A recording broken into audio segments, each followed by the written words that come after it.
से जीवन के हर पल का आनंद उठा लो। आज ही से मन की एक नई शांति पालो। समय आ गया बदलने का, समय आ गया कुछ करने का। अब उठा लो आनंद प्रतिदिन के जीवन का। मत्ती अध्याय 6 पद 1। सावधान रहो तो मनुष्य को दिखाने के लिए अपने धर्म के काम ना करो, नहीं तो अपने स्वर्गिक पिता से कुछ भी पुरस्कार नहीं पाओगे। इसलिए जब तू दान करे तब अपने आगे तुरही ना बजवा, जैसा कि पाखंडी लोग सभाघरों और गलियों में बजाते हैं। मेरे ख्याल से सचमुच वे ऐसा ही करते थे। क्या आप कल्पना कर सकते हैं अपनी तुरही को लिए और जब सब आपकी ओर देखने लगे तब कहे हम दान करने जा रहे हैं। वे फरीसी सचमुच ऐसे ही थे, मैं कहती हूँ। मुझे भी ऐसी समस्या है, परंतु मैं उनकी तरह नहीं हूं।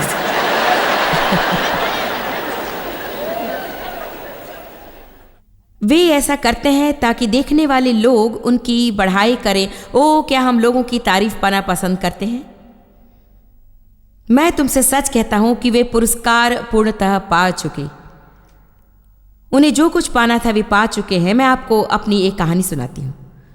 बहुत समय पहले मैं एक ब्यूटी पार्लर जा रही थी, जहाँ मैं हफ्ते में एक बार जाती हूँ, और उस समय मैंने बड़ा राइनस्टोन जीसस पिन अपने कपड़े पर लगा रखा था, जिसका मैं हर समय मजाक उड़ाती हूँ। वो अच्छी चीज़ है, परंतु हमें उससे भी बढ़िया चीज़ की ज़रूरत है। हमें चरित्र की आवश्यकता है। तो तब वहाँ पर एक स्त्री आई। हम एक दूसरे से बातें करने लगे और उसने बताया कि वो एक कैंसर हॉस्पिटल में नर्स है और ये बड़े दुख की बात है कि उन लोगों को, खास तौर से ऐसे अनेकों लोग जो मर रहे हैं, उन्हें सुसमाचार सुनाना बिल्कुल मना है। उसने कहा यीशु के बारे में उन्हें बताना बहुत ही कठिन काम है। इसलिए प्रभु ने मेरे मन में ये बात डाली कि मैं उसे अपना राइनोस्टोन जीसस पिन दे दूं और उससे कहूं कि उसे वो अपने यूनिफॉर्म में लगा ले, जिसे करने से कोई उसे रोक नहीं सकता। और जब भी मरीजों की सेवा में वो झुकेगी तब यीशु का नाम उन पर प्रभाव डालेगा। तो वो लड़की जो मेरे बाल संवार रही थी, उसने कहा कि मेरे पास इस तेल की कमी है, मुझे पास की दुकान पर जाकर उसे खरीद कर लाना होगा। और मेरे मन में लगा मुझे उसके जाने तक इंतज़ार करना होगा, क्योंकि मत्ती 6 में मैंने यही पढ़ा है। और उसके बाद अकेले में वो पिन मुझे उसे देना था, परंतु मेरा सांसारिक स्वभाव उसको आकर्षित करना चाहता था। Come on. इसीलिए मैं छेड़छाड़ करती हुई, बहाने बनाकर कुछ कुछ करती रही। तब तक वो जाकर लौट आई। उसके आने तक मैं प्रतीक्षा करती रही और उसके बाद उस पिन को उतारकर मैंने उस स्त्री को दिया और उसे वो बात कही जो प्रभु ने कहने को कहा। और वे कहती हैं कि ओह माय गुडनेस, वाओ, तुम कितनी अच्छी हो, ओह गॉड, ओह। और जिस स्त्री को मैंने पिन दिया वो किसी दूसरे काम से कहीं चली गई और फिर मैं जो चाहती थी वही हुआ। जो लड़की मेरे बाल संवार रही थी उसने कहा कि भला जॉयस, आपने बहुत बढ़िया काम किया। मैं आपसे कहती हूँ आप सचमुच बहुत अच्छी हैं। मुझे बहुत अच्छा लग रहा था और अचानक पवित्र आत्मा ने मुझसे कहा अच्छा तो आशा है कि तुम्हें बड़ा मजा आए, क्योंकि यही तुम्हें मिल रहा है।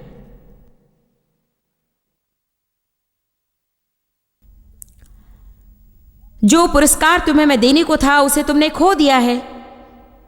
आशा है कि तुम अपनी प्रशंसा से खुश हो।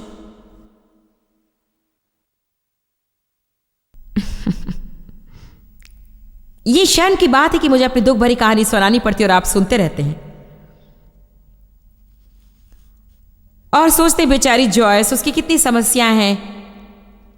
और क्या आप जानते, ईमानदारी से कहूं तो आजकल हम ऐसे समाज में जी रहे हैं कि मेरे विचार से लगभग 90% हम ये तक नहीं जानते कि हम ऐसा क्यों करते हैं। इतनी शीघ्रता से चीजें होती हैं कि हमारे पास ये तक सोचने का समय नहीं रहता कि उनके पीछे क्या है और क्यों है।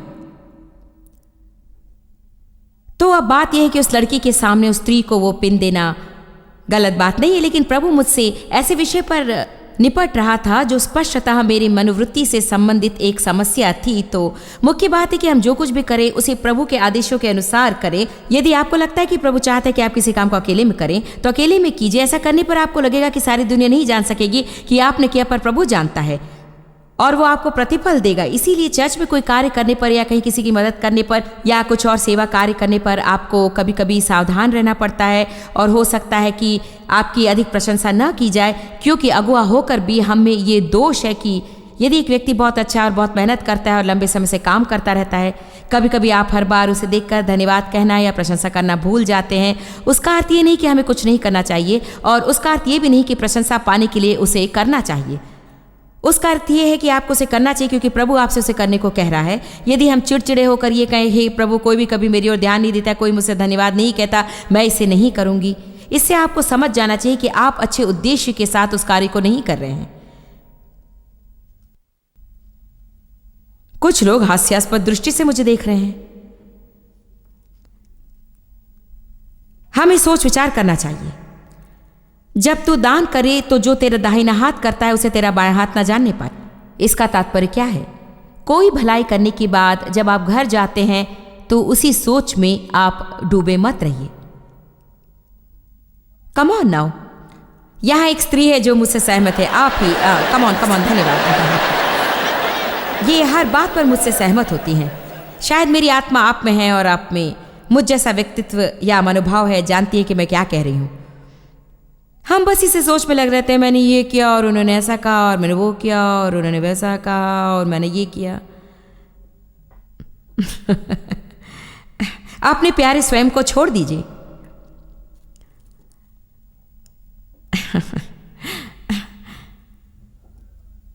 वचन 4, ताकि तेरा दान गुप्त रहे और तब तेरा पिता जो गुप्त में देखता है तुझे प्रतिफल देगा। ऐसी चीज दान करना, खास तौर से जो वास्तव में आपके लिए विशेष हो, या कोई ऐसा काम करना जो आपके लिए कठिन हो, उसे गुप्त रखना बहुत मुश्किल होता है। वो बहुत ही मुश्किल है। एक समय होता है जब लोगों के लिए जानना जरूरी होता है कि किसने क्या है, परंतु कभी कभी हमें गुप्त रखना पड़ता है और हमें उसे केवल प्रभु के लिए ही करना होता है। हमें कहना चाहिए, प्रभु मैं इसे गुप्त रूप से करूंगी क्योंकि सचमुच मैं चाहती हूं कि ये तेरे और मेरे बीच रहे। मैं आपसे कहती हूँ, यदि ऐसा करेंगे तो जब प्रभु से आप प्रतिफल पाएंगे तब आपको दुगनी आशीषें प्राप्त होंगी, क्योंकि ये इस बात का सबूत होगा कि उसकी दृष्टि आप पर है और आप जो कुछ कर रहे हैं उसे वो देख रहा है।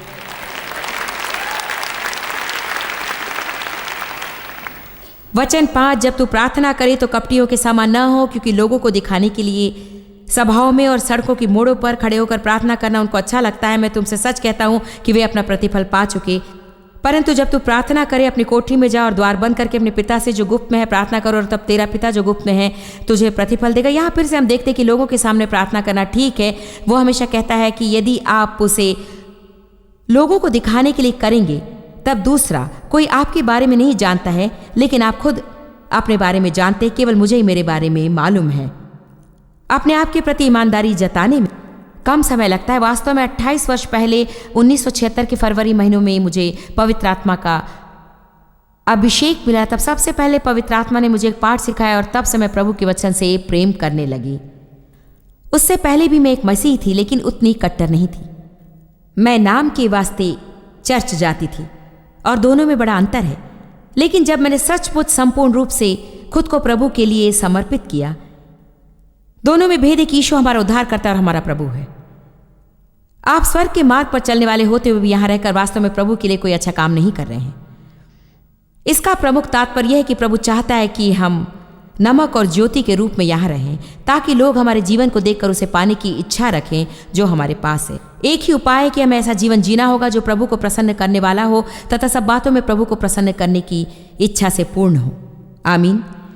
इसीलिए जो कुछ हम करते हैं उसे मनुष्य के लिए नहीं वरन प्रभु के लिए करना चाहिए। उसके बाद आगे वचन कहता है, जो कुछ आप करते हैं वो चाहे प्रार्थना या दान या और जो कुछ भी हो उसे अच्छे विचार से करें। ठीक है, हमें प्रभु से प्रतिफल मिलता है, परंतु हमारा विचार ही प्रधान चीज है।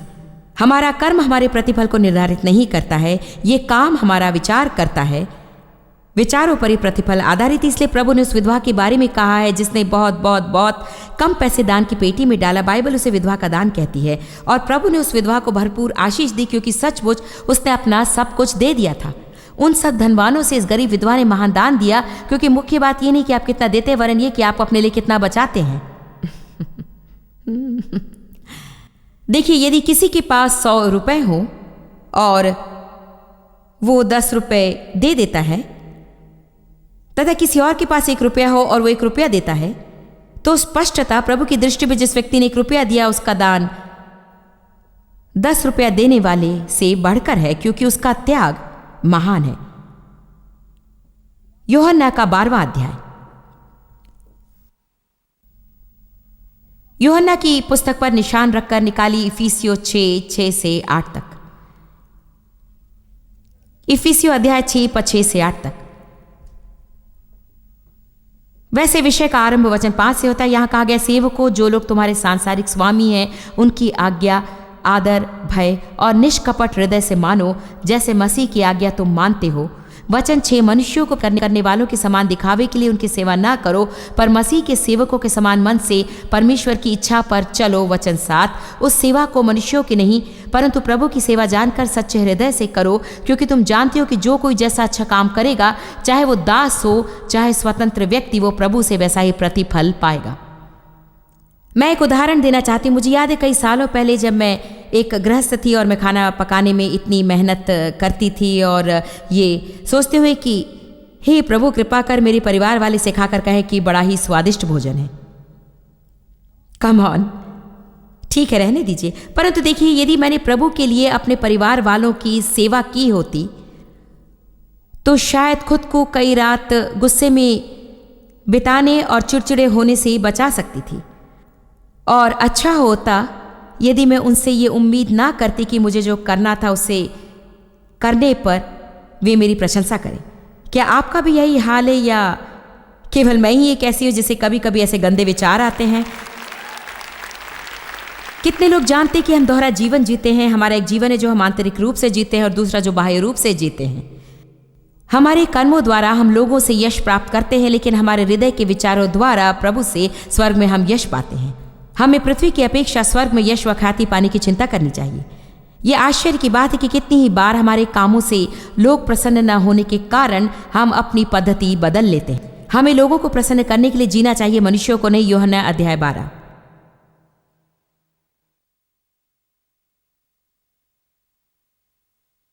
यदि आप मनुष्यों को प्रसन्न करने वाले हों तो यहां तक कि अपने लिए नेल पॉलिश का रंग चुनना भी समस्याजनक होगा। एक बार मैंने अपने मन पसंद का रंग चुना। वैसे तो अक्सर मैं लाल रंग के कपड़े पहनती हूँ, मुझे लाल पसंद है, ऐसा ही कुछ जिसमें ज़्यादा चमक हो। एक बार मुझे संवारने वाली लड़की मुझे कहकर परेशान करती रही, अरे आप हमेशा एक ही रंग की नेल पॉलिश लगाती हैं, इस बार क्यों ना इसे लगाएं। मैंने अपना मनचाहा रंग चुना तो उसने कहा, नहीं नहीं नहीं, ये अच्छा नहीं है, ये रंग आप पर नहीं जचेगा, ठीक नहीं, आप इसे लगा लीजिए। मैं लगभग बदल गई। फिर मैंने सोचा कि 1 मिनट रुको, ये मेरे नाखून है और मैं इसकी कीमत चुकाती हूँ। तुम मुझे तब तक नहीं देखने वाली हो जब तक कि अगली बार मैं तुम्हारे पास आऊं, इसलिए मैं जो भी रंग चुनूं उससे तुम्हें क्या फर्क पड़ता है? कितने लोगों ने एहसास किया कि कभी कभी आपको अपनी स्वतंत्रता के लिए लड़ना पड़ता है। छोटी छोटी बातों में भी स्वतंत्रता के लिए लड़ना पड़ता है। कभी कभी लोगों को खुश करने के लिए जो हम करते हैं उसमें कोई मतलब ही नहीं रहता। यूहन्ना 12 पद 42। फिर भी यहूदी नेताओं में से बहुतों ने यीशु पर विश्वास किया, परंतु फरीसियों के कारण वे प्रकट रूप में नहीं मानते थे, ऐसा ना हो कि वे आराधनालय से निकाले जाएं। ये है मनुष्यों को प्रसन्न करने वाले लोग जो यीशु पर विश्वास करते हैं, परंतु सोचते हैं अच्छा होगा यदि मैं ना कहूँ कि मैं यीशु पर विश्वास करता हूँ, क्योंकि मुझे समुदाय से अलग कर दिया जाएगा। यदि उन्हें पता चले कि मैं मसीही हूँ तो वो मेरे साथ भोजन नहीं करेंगे और वे मेरे साथ रहना पसंद नहीं करेंगे। यूहन्ना अध्याय 12 पद 43। क्योंकि मनुष्यों की प्रशंसा उनको परमेश्वर की प्रशंसा से अधिक प्रिय लगती है।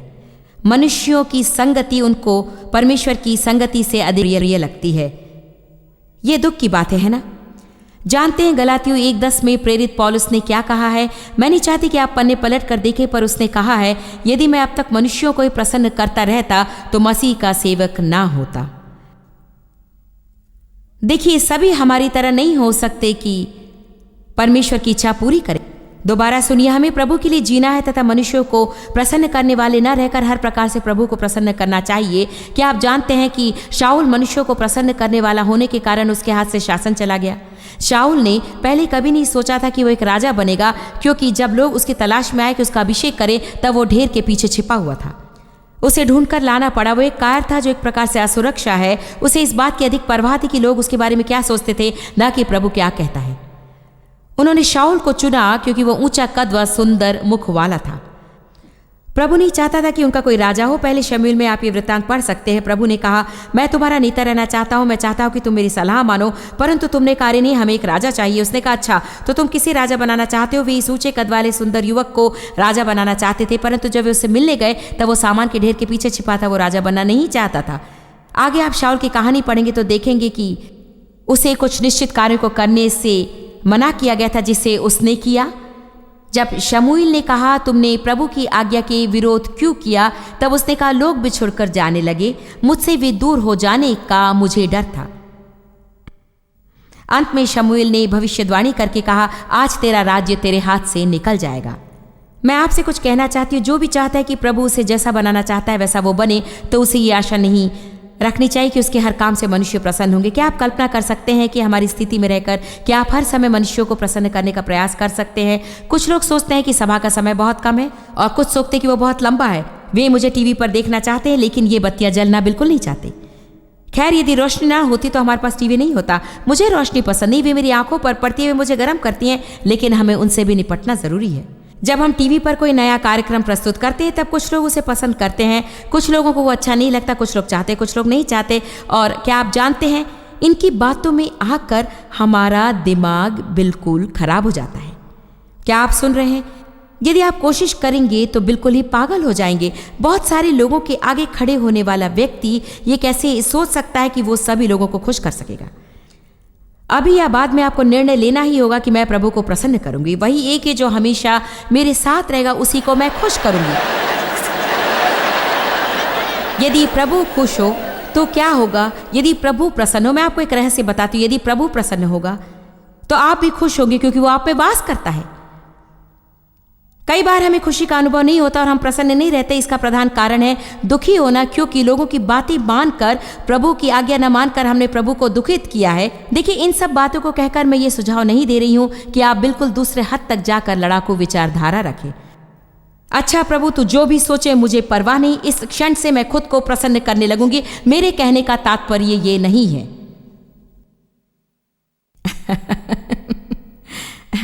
मुझे ऐसी बातें कहनी पड़ती क्योंकि मैं लोगों को संतुलन से बाहर नहीं रखना चाहती। लूका की 10वें अध्याय में आप अच्छी तरह जानते हैं कि यीशु जिस जिस नगर और जगह को खुद जाने पर था, वहां अपने शिष्यों को 2-2 करके भेजा। कितने लोगों ने लूका 10 में उसे पढ़ा है, जो यीशु ने उनसे कहा, जिस नगर में जाओ और वहां के लोग तुम्हें ग्रहण ना करें तो उसके बाजारों में जाकर कहो कि तुम्हारे नगर की धूल भी जो हमारे पाँव में लगी है, हम तुम्हारे सामने झाड़ देते हैं। कई सालों पूर्व मुझे इस वृत्तांत से एक संदेश मिला, क्योंकि मुझे लगता था कि जब भी मैं मुड़ूं, शैतान अस्वीकृति के द्वारा मुझे रोकता था।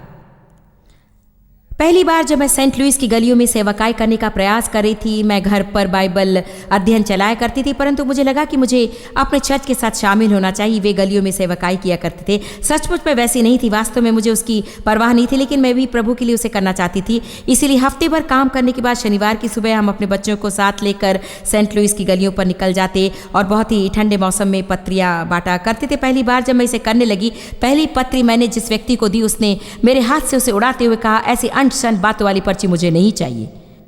तो मेरे आगे 2 विकल्प थे। एक तो अपनी पत्नियों को लेकर अपने घर लौट जाऊं, क्योंकि मैं इतनी शर्मिंदगी महसूस कर रही थी, या फिर मैं उस कार्य को करते हुए आगे बढ़ूं जो प्रभु ने मुझसे कहा। मैं कैसे जान सकती थी कि आरंभिक दिनों की ऐसी घटनाओं के कारण ही आज मैं यहाँ खड़ी हूँ। कई बार प्रभु हमारी परीक्षा लेता है, ये देखने के लिए कि हम उसमें स्थिर रहेंगे या फिर लोगों के पक्ष में खड़े हो जाएंगे। और अक्सर हम लोगों के पक्ष में गिर जाते हैं और हमारे जीवन में प्रभु हमें जो प्रतिफल देने की इच्छा रखता है उसे खो देते हैं।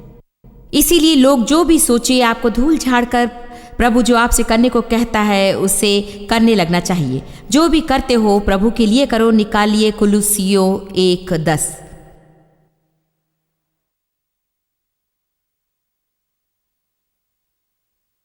बहुत ही अच्छा वचन है। यदि आप आगे कहे गए वचनों को छोड़कर इस वचन पर ध्यान लगाएं तो भी आपके लिए फायदेमंद होगा। इस वचन को आपको 3 रंगों से रेखांकित कर लेना है। कुलुस्सियों अध्याय 1 और पद 10, ताकि तुम्हारा चाल चलन प्रभु के योग्य हो, वो सब प्रकार से प्रसन्न हो और तुम में हर प्रकार के भले कामों का फल लगे। शेष भाग मैं अभी नहीं पढ़ूंगी। कितना बढ़िया है, हमारा चाल चलन प्रभु के योग्य हो और सब प्रकार से वो प्रसन्न हो तथा हम में हर प्रकार के भले कामों का फल लगे।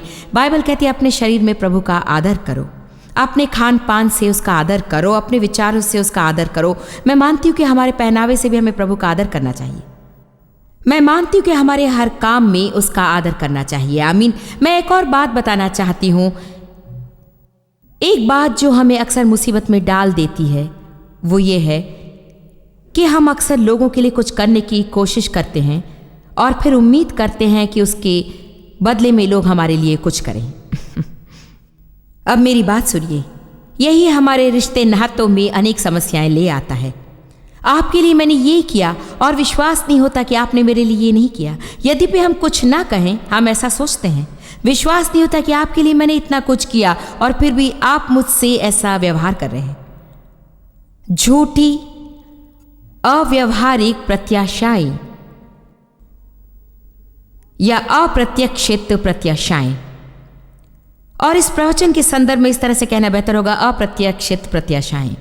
अपनी प्रत्याशाओं को ऐसी जगह पर रखना जहां वे पूरी ना हो और आपसी रिश्तों में दरार पैदा कर दे और अधिक दुख और अशांति पैदा करे जिसकी हम जरा भी सोच तक नहीं सकते। अर्थात ये कि यदि मैं अपनी खुशी की जिम्मेदारी देव पर डालूं, कम ऑन, तो फिर उसका नतीजा यही होगा। मैं उनसे किसी कार्य के करने की उम्मीद रखूंगी और वे कुछ और ही करेंगे और उसके बाद मैं पूरी तरह बर्बाद हो जाऊंगी क्योंकि मेरी सारी उम्मीदें उन पर हैं।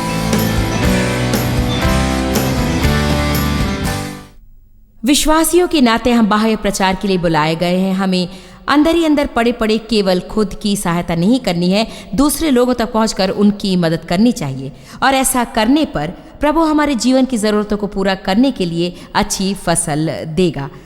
बाइबल कहती है पृथ्वी के रहने तक उसमें बीज बोने तथा कटनी का काल अवश्य होगा, परंतु ये नहीं कहा गया कि केवल कटनी का काल होगा या कटनी के बाद बीज बोने का काल आएगा। प्रभु का एक क्रम है, पहले बीज बोना, उसके बाद फसल काटना।